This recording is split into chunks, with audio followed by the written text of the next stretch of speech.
कई बार जीतने के बाद भी भूल हो जाती है, और ऐसी ही एक भूल हमसे भी हुई।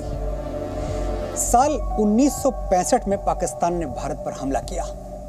उसे लगा कि 1962 में चीन से मिली हार के बाद हिंदुस्तान बहुत कमजोर हो चुका होगा और वो युद्ध के जरिए आसानी से पूरा कश्मीर हथिया लेगा।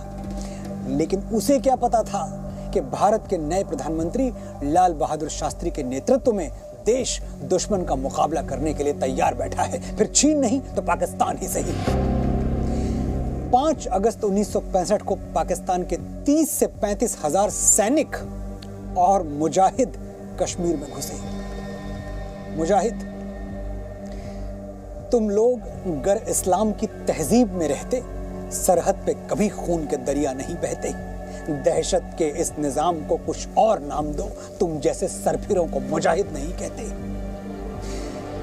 पाकिस्तानी सैनिक भी वर्दी में नहीं थे, कश्मीरी लिबास में थे ताकि भारत को घुसपैठ का शक न हो। यह घुसपैठ पाकिस्तान के ऑपरेशन जिब्राल्टर की शुरुआत थी, लेकिन उनमें से ज्यादातर घुसपैठिए ऐसे थे जिन्हें कश्मीरी भाषा बोलनी भी नहीं आती थी। उन्होंने मुंह खोला और भेद खुल गया, पकड़े गए। वैसे भी शेर की खाल ओढ़कर गीदड़ कभी शेर बना है। पाकिस्तान से आने वाले हर घुसपैठिए को उसके अंजाम तक पहुंचा दिया गया और इस तरह ऑपरेशन जिब्राल्टर नाकाम हो गया। पाकिस्तान की तिलमिलाहट और बढ़ गई। हिंदुस्तान की सेना हाजी पीर पर चढ़ गई। जमीन से आसमान तक रण क्षेत्र बन गए। तोप, विमान और जवान त्रिनेत्र बन गए। इस युद्ध में पाकिस्तान के 6000 सैनिकों की लाशें बिछ गईं। जय हिंद की सेना लाहौर तक पहुंच गई। भारत दुश्मन की 1920 वर्ग किलोमीटर जमीन पर कब्जा कर चुका था और अब पाकिस्तान दुनिया से कह रहा था, हमें बचा लो। लेकिन यह पंडित नेहरू का नहीं, लाल बहादुर शास्त्री का भारत था और शास्त्री का भारत इस बार पाकिस्तान को छोड़ने को तैयार नहीं था, बल्कि घर में और अंदर तक घुस के मारने की तैयारी थी। ऐसे में पाकिस्तान का हितैषी अमेरिका फिर आड़े आ गया। कहा जाता है कि जब अमेरिका से बात नहीं बनी तो उसने रूस से मदद मांगी, क्योंकि उसे लगता था कि अगर रूस मनाएगा तो हिंदुस्तान मान जाएगा।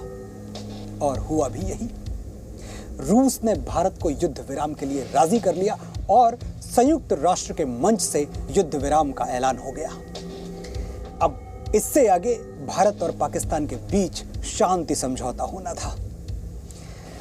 10 जनवरी 1966 को ताशकंद में भारत और पाकिस्तान के बीच समझौता हुआ। ताशकंद उज़्बेकिस्तान की राजधानी है और उस समय सोवियत संघ रूस का हिस्सा हुआ करता था।